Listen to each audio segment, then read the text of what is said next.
खबर घर बैसल सुनू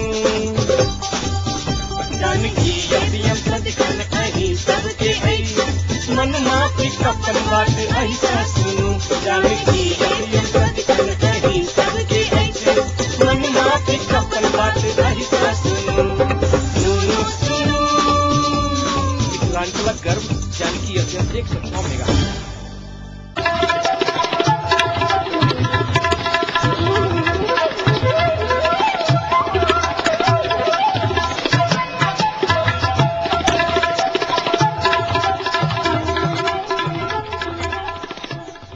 नमस्कार। जानकी एफएम 106 मेगाहर्ज जानकी समाचार में अपने के स्वागत है। जैसा सुनल जाओ समाचार।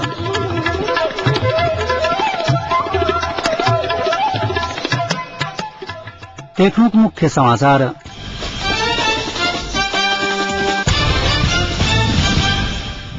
अपना के मंत्री ने बनाओ त पार्टी छोड़बाक एमाले नेता झाक चेतावनी मंत्रिमंडल एमाले के कारण विस्तार होवन नहीं सकल माओवादी नेता गजरेला कहब आ व्यवस्थापिका संसदक बैसार आईसीओ सूचना साइट का स्थगित बैसार काल 3 बजे बैसत।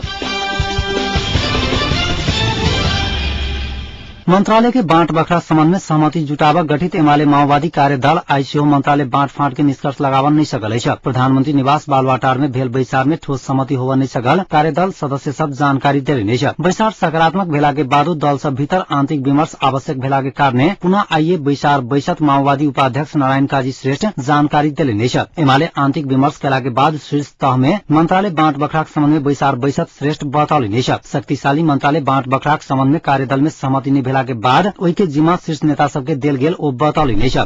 बैसार में 7टा मंत्रालय अन्य दल सबके दक बाँकी 19टा मंत्रालय माओवादी एमाले बाँटत सहमति भेल कार्यदल सदस्य एवं माओवादी प्रवक्ता दीनानाथ शर्मा जानकारी देले नहीं।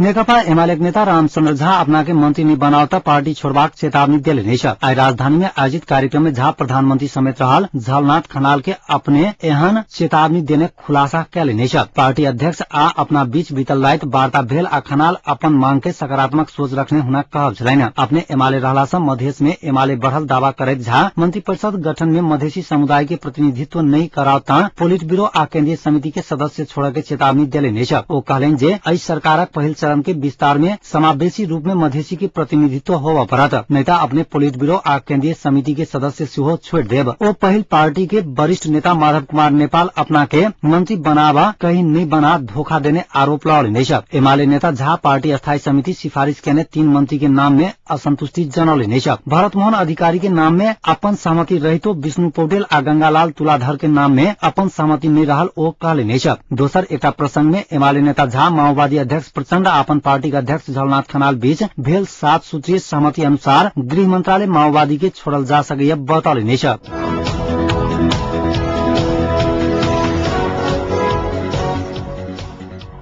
मंत्रिमंडल विस्तार होवन सकला में एमाले के प्रमुख हाथ रहल एकीकृत नेकपा माओवादी के नेता सीपी गजरेल बतौले नहीं। सिंधु माझी में संचारकर्मी सब संग बजैत ओ कहलेन जे प्रमुख सत्ता साझेदार दल माओवादी संग भेल सहमति के लतियावैत एमाले अस्थायी समिति केने निर्णय के कारण मंत्रिमंडल विस्तार होवन नहीं सकल नेता गजरेल बतौले नहीं। देश संचालन कर प्रमुख 5 मंत्रालय में एमाले एकलौटी लेवा के निर्णय गलत भेल ओ बतौले नहीं। एमाले आ माओवादी बीच भेल 7 सूत्रीय सहमति अक्षरशः कार्यान्वयन नहीं है त माओवादी सरकार में नहीं जात ओ बतौले नहीं।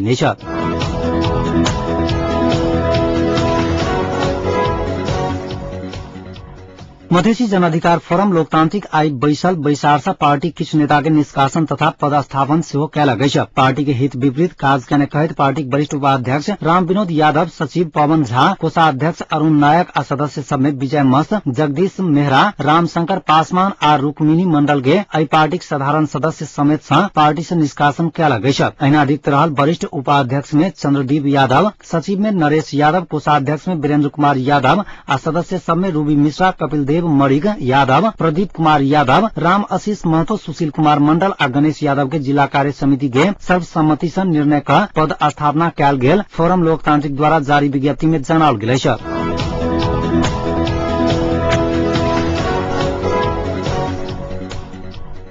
नेपाल शिक्षक यूनियन धनुषा द्वारा कैल जा रहल आंदोलन स्थगित कैल गेल अछि। विभिन्न मांग सब ल यूनियन द्वारा कैल जा रहल आंदोलन से पहिल मांग शिक्षा मंत्रालय पूरा भेला से जारी आंदोलन के स्थगित कर कायल सब विद्यालय सब संचालन कर सम्पूर्ण प्रधानाध्यापक तथा शिक्षक सब यूनियन द्वारा जारी विज्ञप्ति मार्फत अनुरोध कयल गेल अछि। संगे बाँकी मांग सब पूरा कर स्थानीय प्रशासन के 3 दिनक अल्टीमेटम सेहो देल गेल विज्ञप्ति में जनाओल गेल अछि। यूनियनक पहिल मांग शिक्षा अधिकारी सदानंद झा के सरुआ कर के रहला से शिक्षा मंत्रालय झा के बेसी में 3 महीना के लेल महोत्तरी में काज में खटावा के निर्णय कयल गेल अछि। एना महोत्तरी शिक्षा अधिकारी सुरेश सिंह के धनुषा में लावा के निर्णय कयल गेल अछि। पीड़ित शिक्षक सूर्य नारायण यादव के क्षतिपूर्ति आ यादव ऊपर हाथपात कहने झाक सुरक्षा गार्ड ऊपर 3 दिन भीतर में कार्रवाई करबाक सहमति के बाद आंदोलन रोकल गेल अछि।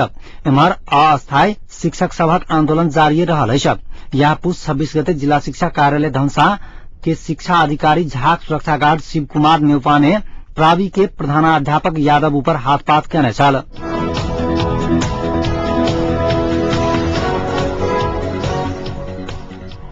नेपाली कांग्रेसक वरिष्ठ नेता शेरबहादुर देउवा कांग्रेस के गलत निर्णय के कारण प्रधानमंत्री के निर्वाचन में हार भेल बतौलनि अछि। पाल्पा के तानसेन ने आई भिनसर संचारकर्मी सब संग बातचीत करैत नेता देउवा संसदीय दलक नेता रामचंद्र पौडेल के चुनाव में ठार केला से प्रधानमंत्री के पद नहीं रहल टिप्पणी कयलनि अछि। 16 बेर धरि चुनाव हारल पौडेल के प्रधानमंत्री में ठार नहीं कर कहला के बादो केंद्रीय समिति में संस्थापन पक्ष व्यवस्था केने आ कांग्रेस नेतृत्व नहीं पाउने नेता देउवा के कहब छलैन। माओवादी एमाले से अपना के प्रधानमंत्री के लेल प्रस्ताव आयल दावा करैत हो अपने प्रधानमंत्री में ठार भेल रहितौं त जितबे करितौं दावा सेहो कयलनि अछि। नेता देउवा एमाले माओवादी गठबंधन सरकार के गुण आ दोष के आधार में समर्थन करब बतौलनि अछि। गुण आ दोष के आधार में एहि सरकार के समर्थन करब पार्टी के निर्णय भेल आ ओहि अनुसार कांग्रेस आगू बढ़त ओ स्पष्ट कयलनि अछि। नेता देउवा व्यवस्थापिका संसद आ संविधान सभा अलग अलग विषय रहला से संविधान आ शांति प्रक्रिया संग सरकार के कोनो भूमिका नहीं रहल ओ उल्लेख कयलनि अछि। तहिना एमाले आ माओवादी बीच भेल समझौता से माओवादी लड़ाकू के समायोजन शांति प्रक्रिया आ संविधान निर्माण में कोनो फरक नहीं हैत ओ बतौलनि अछि।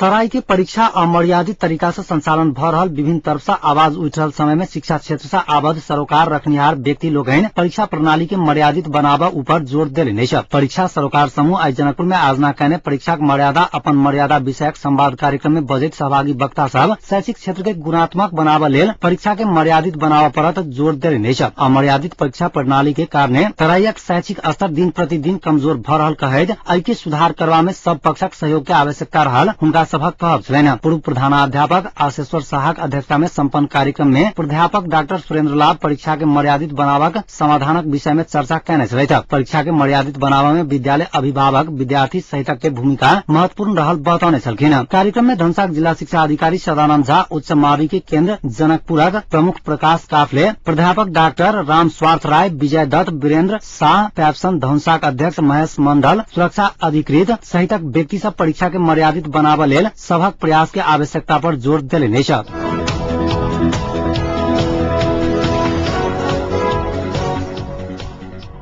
संविधान सभा में रहल छोट दल किछु समय के लेल संवैधानिक समिति के बैसार स्थगित करय के मांग कयल गेल अछि। संविधान निर्माण में प्रमुख दलक शीर्ष नेता सब व्यवस्था केने कहैत छोट दल बैसार स्थगित करय के मांग कयल गेल अछि। आई बैसल संवैधानिक समिति के बैसार में प्रमुख दलक शीर्ष नेता सब नहीं अयला से सामान्य विमर्श मात्र भेल अछि। राष्ट्रीय जनशक्ति पार्टीक सह अध्यक्ष डॉक्टर प्रकाश चंद्र लोहनी पैघ दल सरकार गठन में मात्र केंद्रित भेल आ संविधान निर्माण के व्यवस्था केने बतौलनि अछि। संविधान सभा के संवैधानिक मस्यौदा तैयार करय के लेल बनल संविधान सभा के मुख्य संवैधानिक समिति विभिन्न विषयगत समिति से आयल सुझाव के आधार में विमर्श भेल अछि। आई के बैसार में व्यवस्थापकीय अंगक स्वरूप के विषय में सामान्य विमर्श भेल अछि।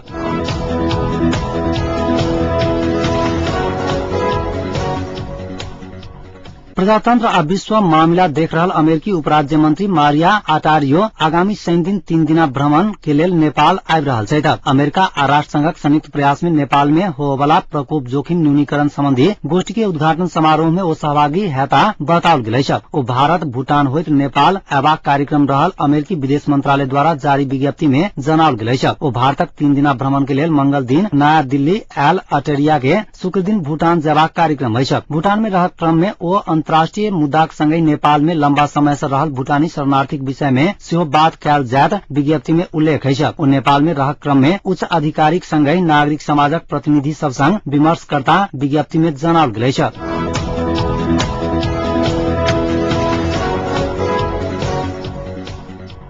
दूटा जहाज खरीदक लेल नेपाल वायु सेवा निगम पठाउने बैना रकम फिर्ता करक सहमति जनबैत एयर बस निगम के पठाउने पत्र महाप्रबंधक केबी लिम्बू गायब केने छैथ। बैना रकम पठाक भ्रष्टाचार केने कहैत अख्तियार दुरुपयोग अनुसंधान आयोग विशेष अदालत में तत्कालीन कार्यकारी अध्यक्ष सुगरत्न कंसाकर विरूद्ध मुद्दा दायर केला के बाद एयर बस गत माघ 20 गते मानवीय आधार में कहैत बैना रकम फिर्ता उठाव पत्र पठाउने छल। निगम संचालक समितिक अध्यक्षीय संबोधन करैत पठाउने ओई पत्र में बैना बापत पठाओल गेल 7,50,000 अमेरिकी डॉलर फिर्ता पठावक निगम के खाता नंबर मांग कैल गेल छल। मुदा निगमक महाप्रबंधक केबी लिम्बू फैक्स मार्फत आयल पत्र गायब केने स्रोतक दावा अछि। ओ पत्र नकली रहल दावा करैत खाता नंबर पठावा नहीं सकल बतबैत आयल अछि।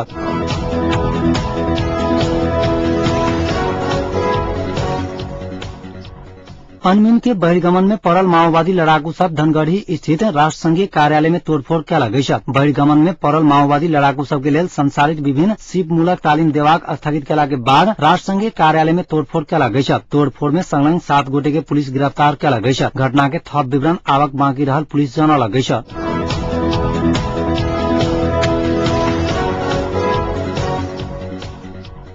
एसीसी 20 क्रिकेट चैंपियनशिप के लेल नेपाली महिला टोली अभ्यास खेल खेलक लेल आई पाकिस्तान गेल अछि। पाकिस्तान में राष्ट्रीय महिला क्रिकेट टीम संग अभ्यास खेल खेलत बताओल गेल अछि। पाकिस्तान में अभ्यास खेल शुक्र दिन से आरंभ होयत। नेपाली टोली में कप्तान नेरी थापा, उप कप्तान रूबीना छेत्री, मीरा राजोपाध्याय, मधु थापा, सीता राणा मगर, सरिता मगर, मीना गौतम, रश्मि शर्मा, मनीषा रावल, ममता थापा, खीना कुमारी थापा, जानकी भट्ट, इंदु वर्मा आ करुणा भण्डारी रहल अछि। पाकिस्तान में अभ्यास खेल बाद नेपाली टोली कुवैत प्रस्थान करत। कुवैत में होवाला एसीसी 20 क्रिकेट चैंपियनशिप के समूह ख में नेपाल संगे थाईलैंड, मलेशिया, संयुक्त अरब इमिरेट्स आ कुवैत रहल अछि। समूह क में गत विजेता राष्ट्र हांगकांग, चीन, सिंगापुर, भूटान आ ओमान रहल अछि। कुवैत में चैंपियनशिप फागुन 5 गते से 13 गते धरि जारी रहत बताओल गेल अछि।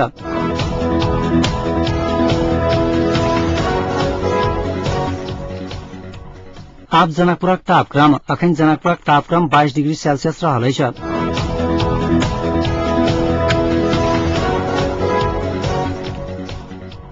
अंत में पुनः एक बेर मुख्य समाचार।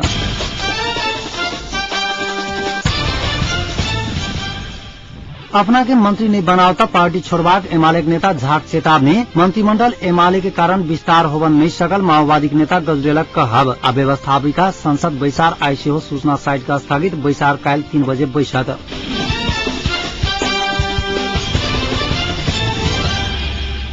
एकमुख समाचार एतै समाप्त होइत अछि। पुनः समाचार लग उपस्थित है। नमस्कार।